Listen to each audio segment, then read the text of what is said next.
Guys, after subscribing to this channel, please make sure that you also press the bell icon so that no notification, no new video of mine, any educational video, is missed by anybody. So I welcome everybody once again in tonight's class. And since we're just starting up, let me just give you a couple of very, very important announcements. We're through with most of the gynae schedule and gynae part, all right? Now there are some couple of classes which are very beautifully already there in my, theory course, which are infertility, nicely given. Puberty and menorrhea, these were another very oft asked classes, but they're beautifully, my lectures are there in the classes in the updated theory course.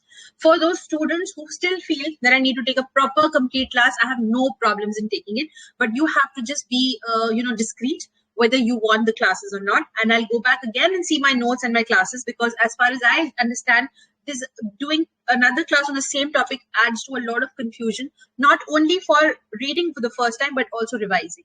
So whether to revise from the ma'am's live class, or whether to go for the notes, all these other problems. So I'm done from my side. I'm done with the gynae module, all those topics which had not been included in the updated theory course properly or systematically. I've taken classes on them.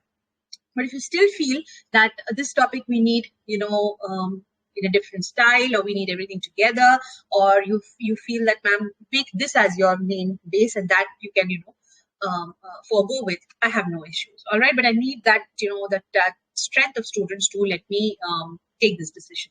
That is one thing. The second thing is students, I've already mentioned this before in my last lecture, and I'll mention it again today. We have this provision of help for my DNB students in the DNB office. I had seen my students struggle a lot. A lot of students especially from South, have been calling me that, ma'am, we couldn't get hold of our provisional pass certificate. My thesis is not being, it's not showing that my thesis is being accepted or not.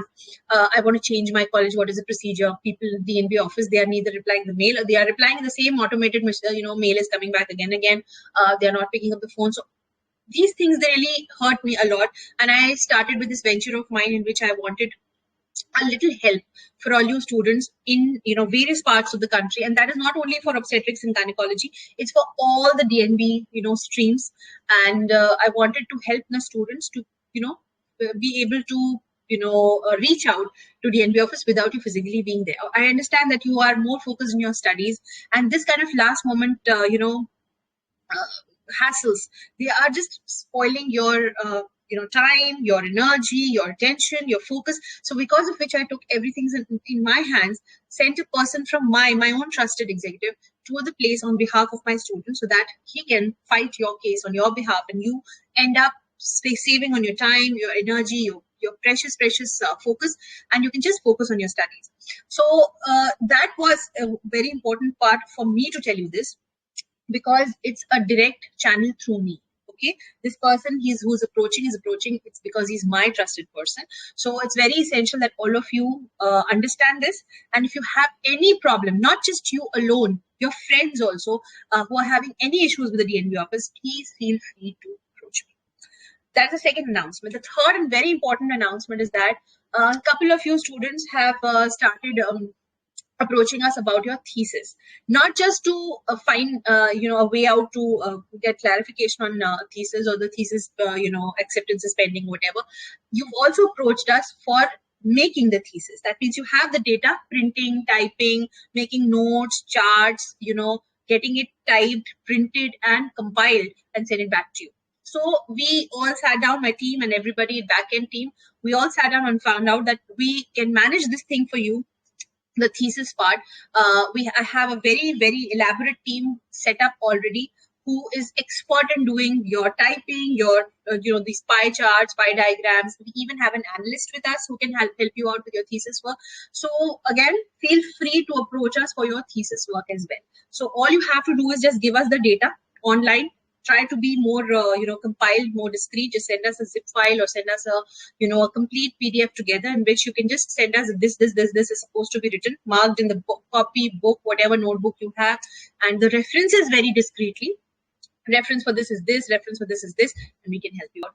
Type it, print it, and deliver it to your address. So that venture more, we are starting off again because of the this trauma that I've seen in my students going through thesis. There were students who have called me crying, regarding their thesis work, that ma'am, I do not understand what my mentor really wants, but I've done it and overdone it, done it again and again, and then my mentor's not happy. For commas and full stops, I'm getting, scolding. My charts are not up to the mark. I'm not very well versed with typing. I'm not very well versed with making diagrams. And, it's taking a toll on me. And, 4 months, 5 months, just go and making thesis. So anyways, this is one more venture. We are starting off. Like I said, I have a team already ready who've been doing this work for obviously other students and on a very personal level before, but they are very well experienced in making the thesis and compiling the thesis, and obviously need be sending it back to your address. But the data you will have to provide us, okay? Obviously, you have done the research work, so we need the data from you, and obviously the printing, compiling, that we're going to manage. Right? So I think that much information, those many announcements are sufficient. Now I would want to start the class, and starting this class tonight, we're not just going to talk about anatomy. Obviously, it's going to be very, very boring teaching my students who are now postgraduates just anatomy. This you've already finished with when you were MBBS students, right? So tonight will be a punch of applied anatomy with anatomy. So certain concepts are going to be made by you. Please, all of you, I request everyone who's there in my class right now to at least go and see my anatomy previous lectures. Because especially the perineum, the pelvis, I have explained beautifully with graphics, with good diagrams, with presentations. It's beautiful. I mean, there are things I'm still not happy about in my notes. Of course, my students, they like all my notes, but I'm not happy. I want to give them more beautiful, so they don't have to do any effort with all mnemonics and everything for you to remember and recollect. But that class, those few classes that I've taken, especially the one on perineum, the pelvic floor muscles and stuff, it's beautiful, classes.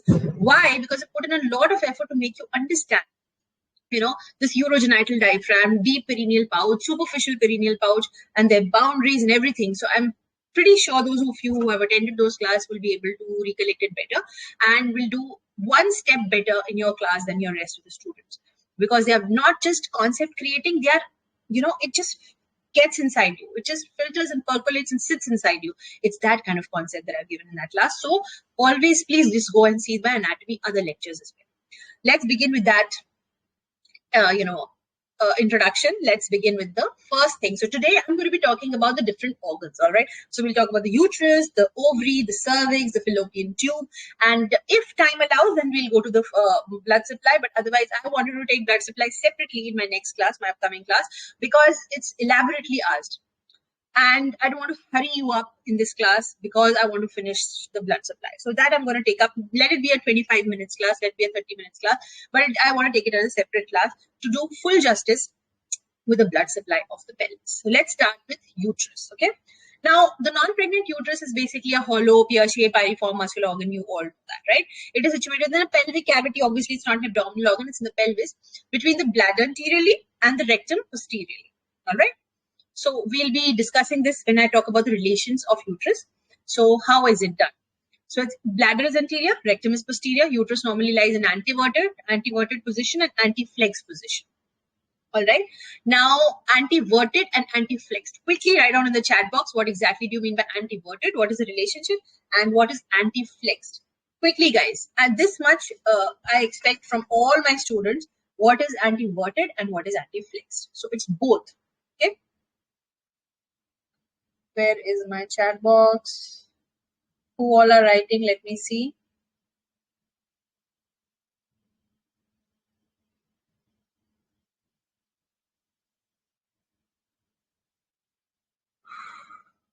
Okay, guys, come on. Yes. Am I getting some answers? Am I getting some answers, guys? So what is anteverted and what is anti-flexed? One is the relationship of the body with the cervix. What else? One is the angle between. Come on, guys. Cervix to the vagina, is it? That's okay. That's okay. Usha, one is the relationship.